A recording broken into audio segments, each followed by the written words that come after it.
who is asking, hello, my name is Michelle, and thank you for your time and generosity. I've been in survival mode for what feels like several years, and actually longer, but that's cool. There's always new trappings. However, I'm hanging in there. And I'd like to know if the guides have any precise method or advice for healing, correction, and or restoration of my being. In essence, yes, give yourself permission to be exactly who you are. I think that's the theme of this entire day. What do you guys think? Take responsibility for who you are and give yourself permission to be that one. But I'd love to know precise method for healing, correction, and or restoration of my being. In essence, it feels like parts of me are desiring to come back and lots of confusion and fear around. Yes. Excellent question, Michelle. Excellent question. And they're going to be very, very thoughtful and careful about answering this. So, Michelle, here is what they're saying. You have been in survival mode for 1, 2, 3, 4, 5, 6, 7, 8, 9, 10, 12, 12, 12. More than 12? No, less than 12. Yeah, 11 years, 3 months. 11 years, 3 months, and a vague number of days. There was a moment in time that knocked the underpinning out of you, and all the things that you knew were supposed to be the way they were supposed to be became undone. You figured out they've been lying to you, as they say. And so now you have just been doing the damnedest to get things going. This is not the life I signed up for, essentially, is what your soul is saying. And in your particular case, the first thing you need to do is, since you have been in survival mode, that has closed down any new information coming in. Think about it.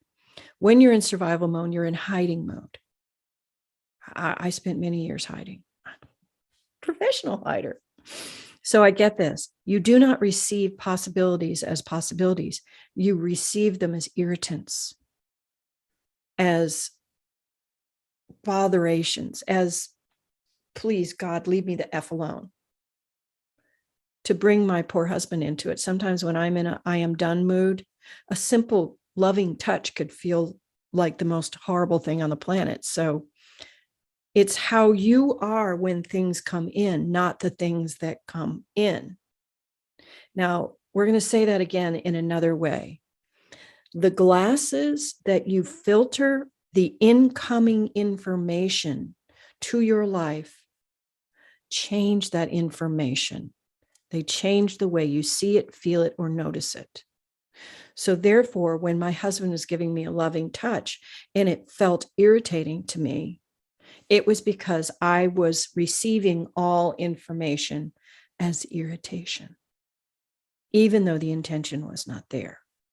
So where in your life have you created, I'm sorry, all information sucks? And then you reach with your brain, oh, but I have to try this and I have to try that. And then when you're in a quiet mode, information that comes in sucks. So how does one get out of fight or flight mode, survival mode? The first thing you do is notice that you're still breathing. Seriously, start there.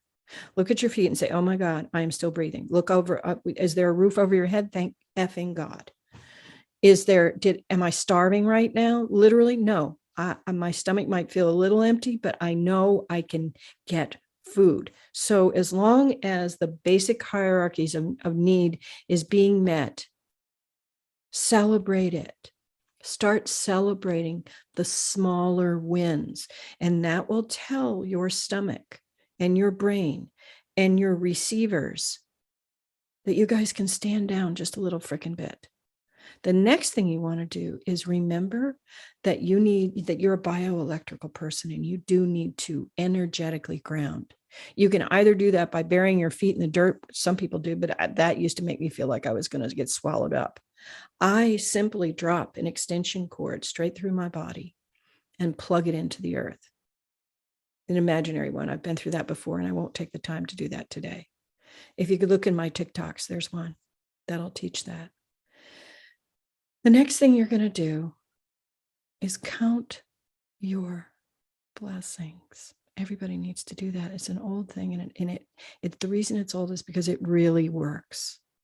Simply say, oh, Remember as a child, if you were forced to kneel and pray, God bless this, God bless that, you never received it. What it really is, like, thank goodness that I'm sitting on a cushy chair, because damn, I'd hate to be standing up right now. Little things. Do you get it?